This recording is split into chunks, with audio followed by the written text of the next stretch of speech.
Muito boa noite, mais uma vez ao vivo com o programa Entre Livros, diretamente aqui da 2ª Bienal Brasil do Livro e da Leitura em Brasília. Hoje a gente vai falar sobre a sustentabilidade e as mudanças no padrão de consumo e cultura. A EBC está levando essa Bienal aqui de Brasília para todo o nosso país. O programa Entre Livros aqui da TV Brasil, por exemplo, vai chegar também a 66 países através da TV Brasil Internacional e para o mundo inteiro através do nosso portal. Você pode acompanhar tudo que vai acontecer aqui até o dia 21 de abril, último dia da Bienal, através do ebc.com.br/Bienal Brasília. Hoje os nossos convidados aqui para falar sobre sustentabilidade e mudanças no padrão de consumo e cultura são o diplomata e professor Samuel Pinheiro Guimarães Neto, que foi secretário-geral do Ministério das Relações Exteriores e depois ministro-chefe da Secretaria de Assuntos Estratégicos da Presidência da República.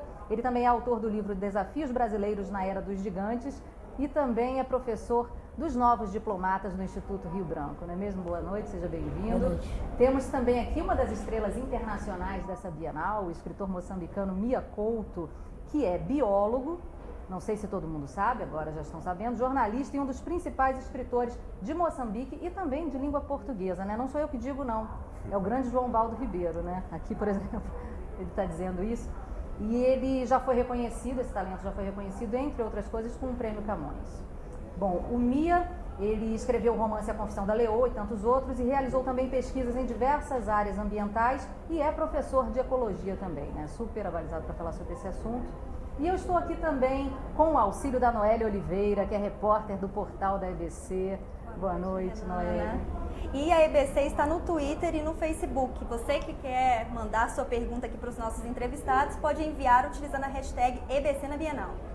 Isso. Já chegou. Aliás, nós já temos uma pergunta, Renana. Não é exatamente sobre o tema que nós vamos discutir, mas vamos lá, já dá para abrir o papo aí. O que os convidados pensam sobre a reforma ortográfica? A pergunta é da Mari ASL, veio pelo Twitter. A reforma ortográfica da língua É fácil, eu não penso sobre a reforma. Houve uma grande briga e essa briga estava muito localizada em certos setores de Portugal. Eu acho que a reação de Moçambique foi mais pacífica, mais aceitando que provavelmente seja necessário. Eu não sou muito simpatizante, mas não faço guerra. Ok. Professor Samuel, tem opinião a esse respeito? Eu acho que hoje em dia aqui no Brasil esse debate não é muito presente. Houve um certo momento, posições, mas creio que o mais importante é a língua viva. Isso. E mais do que a reforma ortográfica. Isso é verdade. E por falar, a gente já pode até aproveitar esse gancho da língua também para falar sobre o nosso tema, falar sobre esse termo, né? Você não simpatiza muito com desenvolvimento sustentável, esse jargão. Por quê, Mia?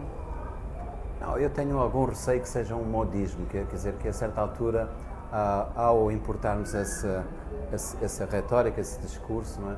Deixamos de interrogar o próprio termo. Assim. O termo grande não é o sustentável, o termo que é questionável é o desenvolvimento. E ontem falei aqui na feira sobre a gênese dessa palavra. As palavras têm a história. Essa palavra foi criada pela biologia, assim, foi apropriada por Darwin, que, entre outras coisas, pensou no desenvolvimento como uma negação de um envelope, quer dizer, há ali é uma negação de alguma identidade que já estava lá. Ele falou da biologia, tudo isso aponta para essa linha de pensamento da evolução, como se houvesse alguma coisa que fosse menos primitiva, ou mais primitiva, perdão, para se depois sofisticar. Que é uma coisa que eu não tenho grande simpatia. Acho que nós temos que saber interrogar que essa negação dessa identidade interior muitas vezes mata alguma coisa que devia ser potencialmente produtivo no tempo de hoje. Concorda, professor? Bem, esse termo, desenvolvimento sustentável, gera uma enorme simpatia, né? Por outro lado, a questão do desenvolvimento, ela sempre transforma a natureza. A atividade humana sempre transforma a natureza. O problema é saber em que medida você transforma a natureza, em que medida você altera o meio ambiente de uma forma mais ou menos irreversível. Na realidade, o risco maior que existe para o desenvolvimento é a questão do aquecimento global. Os principais países emissores de gases de efeito de estufa são os países desenvolvidos. historicamente e hoje. Isso é que afeta o desenvolvimento em grande escala. Não se trata apenas de pequenos grupos humanos que são afetados por uma hidrelétrica. Isso é importante também e gera muita simpatia, principalmente nas classes médias urbanas, que pensam naqueles grupos humanos, mas ficam horrorizados quando falta luz. E essa dívida até que existe entre os países mais desenvolvidos, né, historicamente já, né, destruíram mais o planeta, às vezes atrapalha até uma discussão de como é que nós vamos fazer daqui em diante. Os mais ricos é que têm mais responsabilidade, mas nós também. Será que isso gera uma paralisia?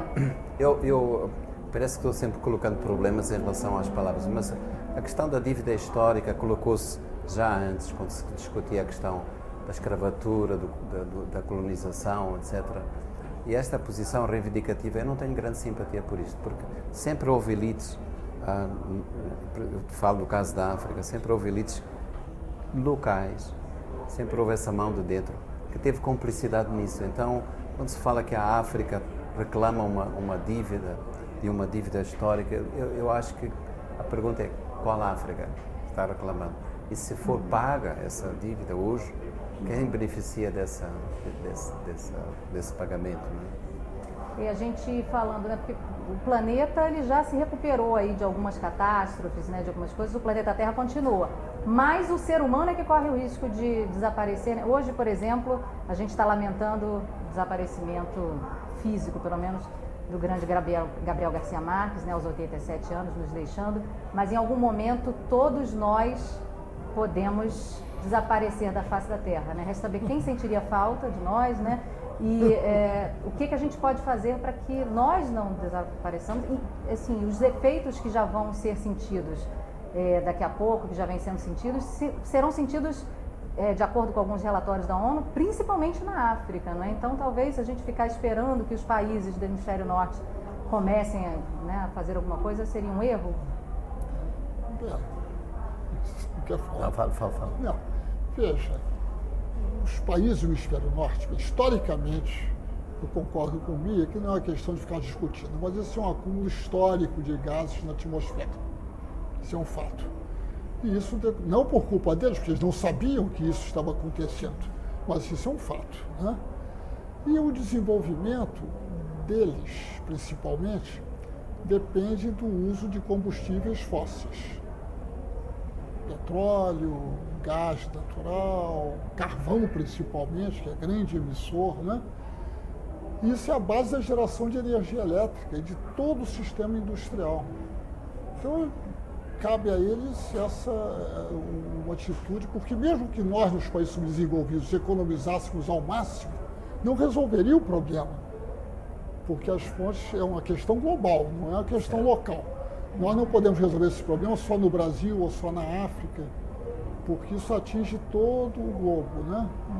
E hoje em dia mesmo estão acontecendo coisas, como nos Estados Unidos, com novos métodos de exploração de petróleo, chamado fracking, que é altamente discutível pelas suas consequências, assim como a exploração no Ártico. E não há nenhuma reação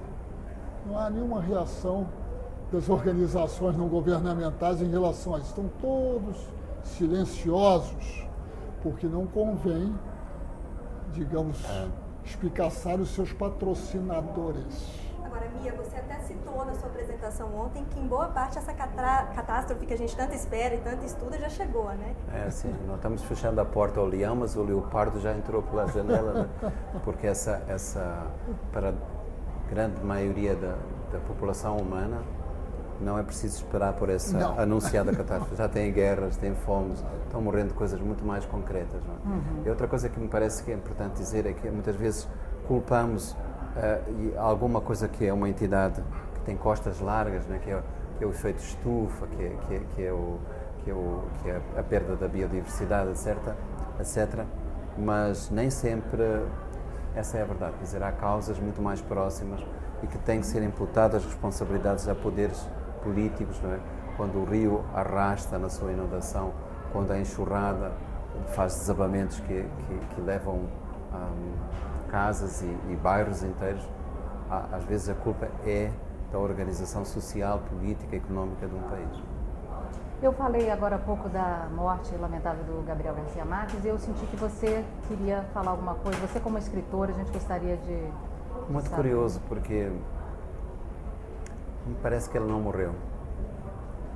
Ele fez uma obra que ficou eterna, não é assim? E ele se transformou, converteu-se na sua própria obra de tal maneira que há uma tristeza dentro de mim, sim, mas há alguma coisa que funciona com uma certeza de que ele está aqui vivo entre nós, não nos deixa em solidão. Não é? Ele que escreveu os 100 anos de solidão, nós não estamos menos sós ou mais sós agora por causa desse.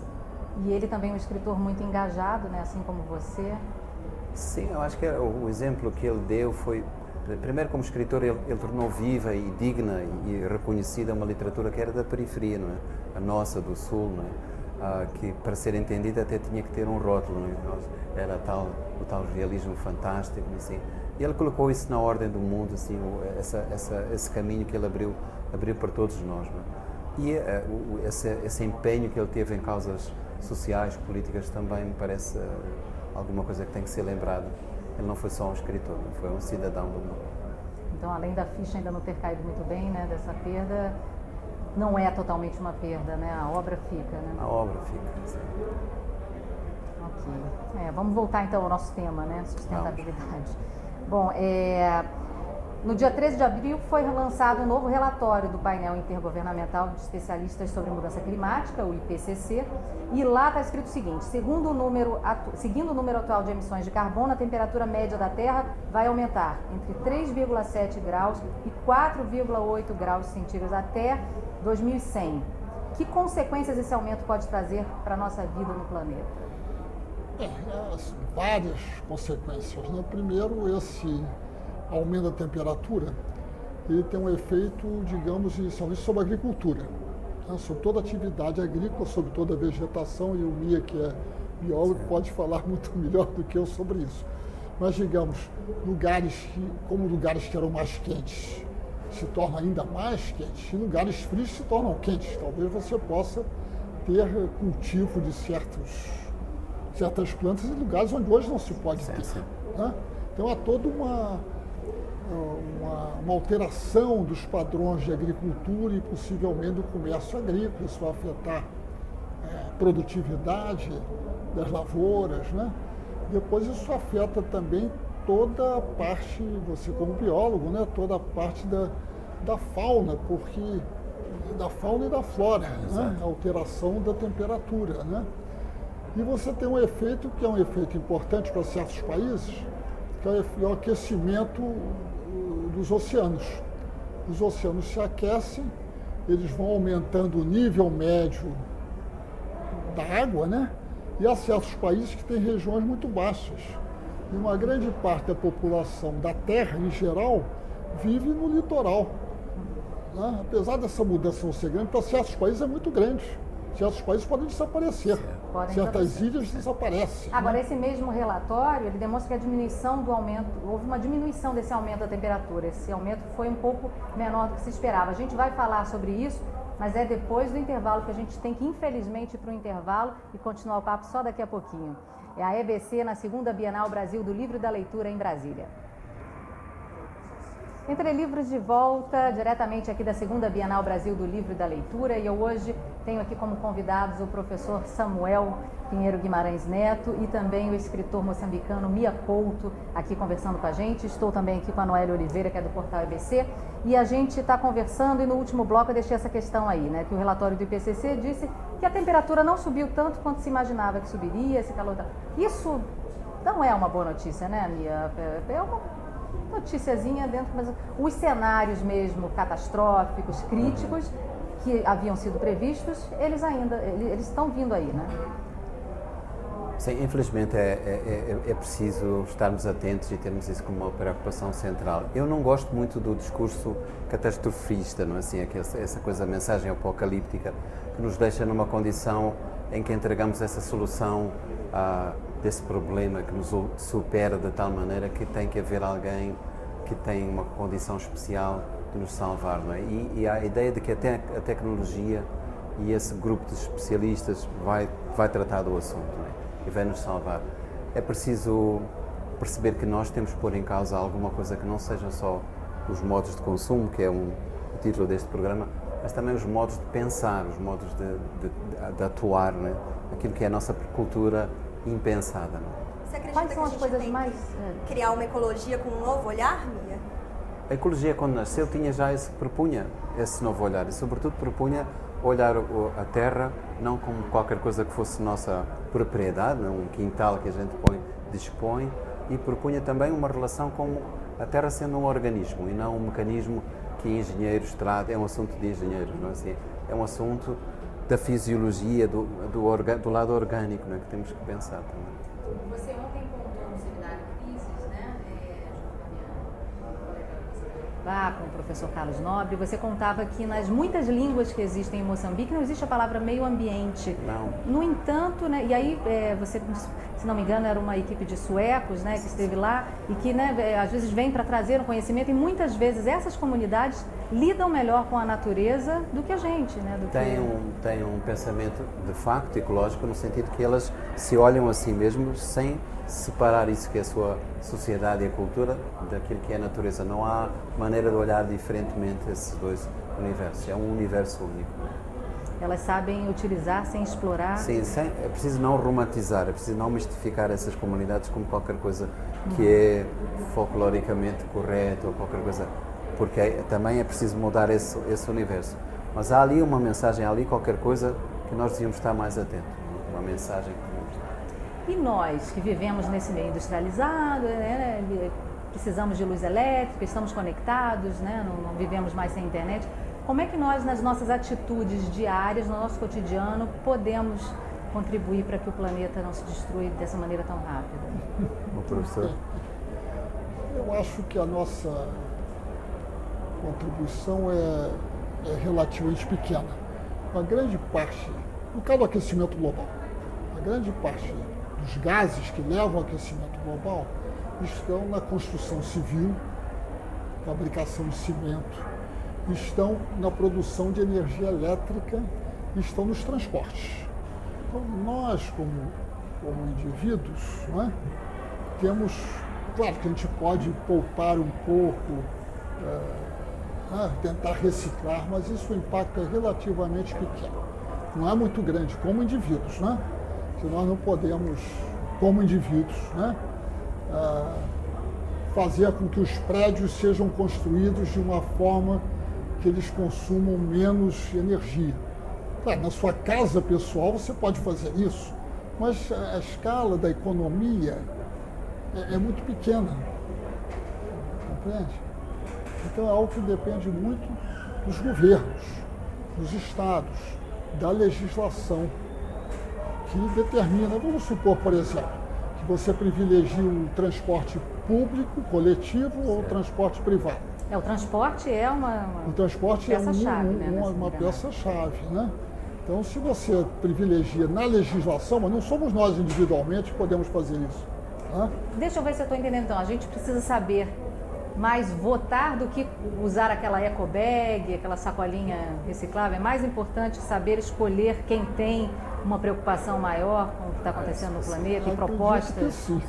Acredito, porque a escala é diferente, compreende? Porque eu acho que tem muita gente, né, que por utilizar aquela sacolinha, não utilizar mais a sacola de plástico, por poupar água em casa, né, Mia? Fechar a torneira, fechar o chuveiro enquanto sem sabor, acha que já está fazendo a sua parte e que isso já vai resolver. Não, eu concordo com o professor, é preciso intervir nesses grandes centros de decisão, aí se resolve. Assim. Isso faz muita diferença. Deixar que essa coisa de sustentabilidade, ecologia, deixe de ser uma grife, né? Você até brincou ontem que ia botar livro ecológico nos seus livros para ver se vende mais, porque as pessoas aí compram e acham que, né, tiram um peso de cima das costas, é isso? Vou dar um exemplo. Por exemplo, pode o governo estabelecer regras para que os carros que sejam fabricados sejam carros que emitam menos gases.